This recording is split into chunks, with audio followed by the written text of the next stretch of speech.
I'm sure you heard of this issue of Merry Christmas. Did you hear it? You heard it. Oh, so people started saying, Mufti Menk said you shouldn't say Merry Christmas to the Christians. I'm sure you heard that.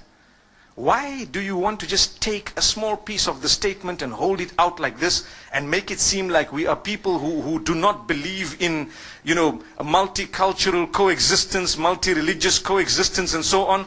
Let me tell you, I was asked about it recently in Singapore. And the reason I'm making mention of this is to show you that, look, we're not stupid.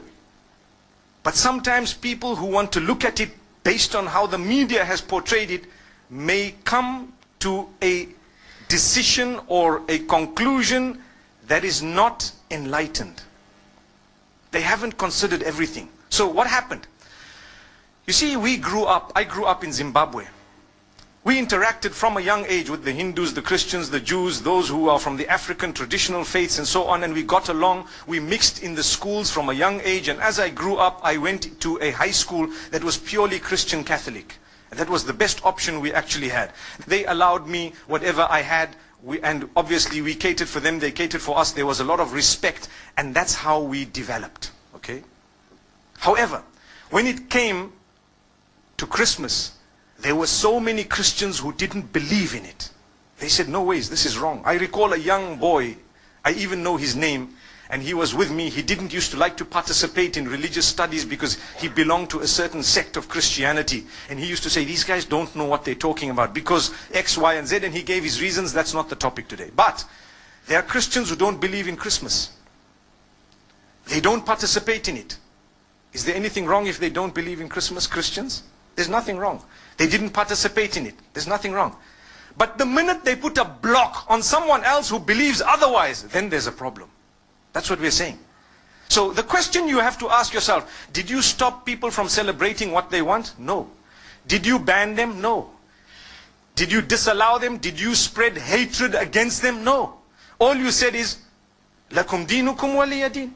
You have your faith and I have mine. So as we grew up, there were a few Hindus who were with me at school.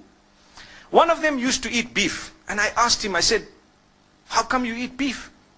Isn't this supposed to be one of the gods that you consider, a god with respect to them, with due respect to them? But he says, no, this is a special beef. I didn't understand that, but it was just that, okay, I'm not such a strict Hindu. That's what it meant.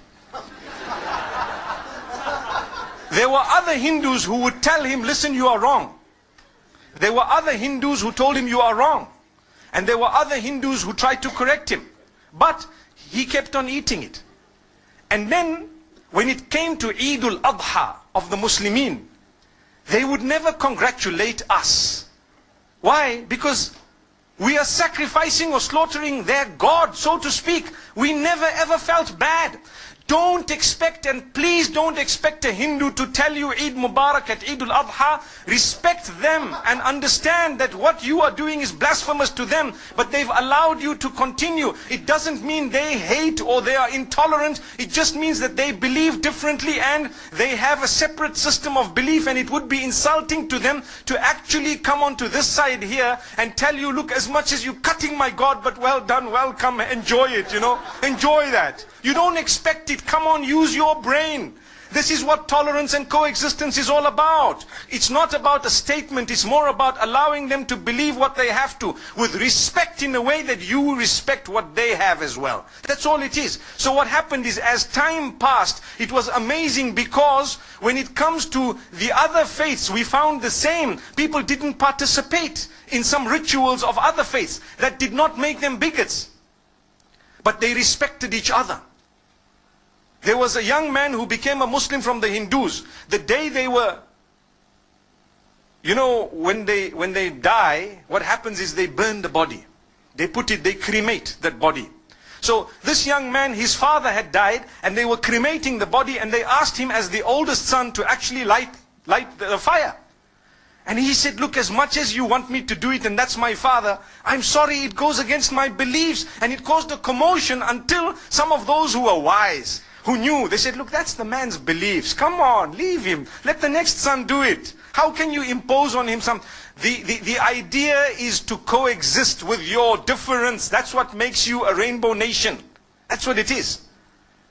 But you don't shove your opinion down the throats of others. Just like now, in the Western world, they are banning you from covering your hair in some countries.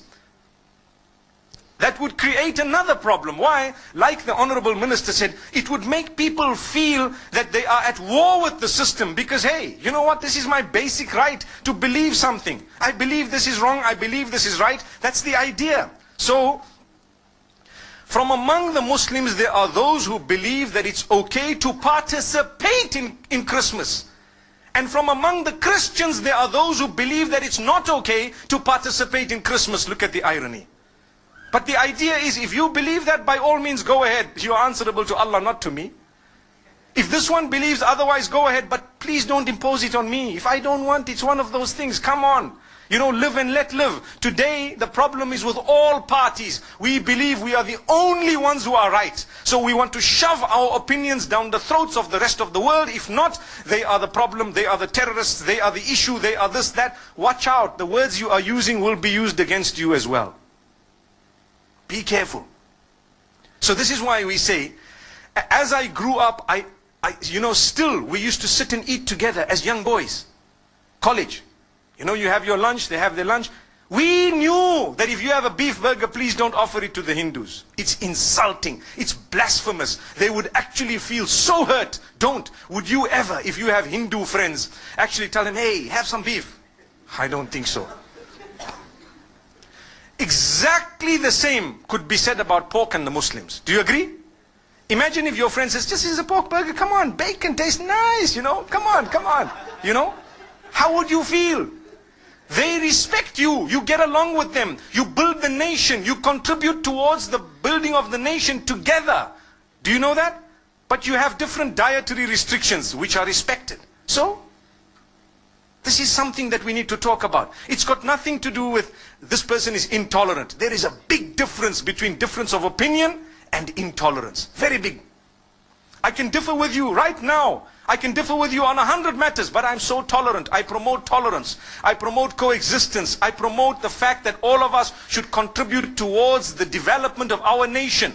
Here in Malaysia, you have people, you have the Chinese, you have the Malays. On the other hand, you have Muslims, you have Buddhists, you have perhaps people who belong to Christianity, maybe even, you know, Jewish people, whatever other faiths. I don't know how the nation is made in terms of, you know, the various faiths, but I'm sure there are more than 20 or 30 different faiths. Look at the civil service. You will have people belonging to every race and to every religion, and they are serving the nation. That's what they're doing. What are they doing? Serving the nation.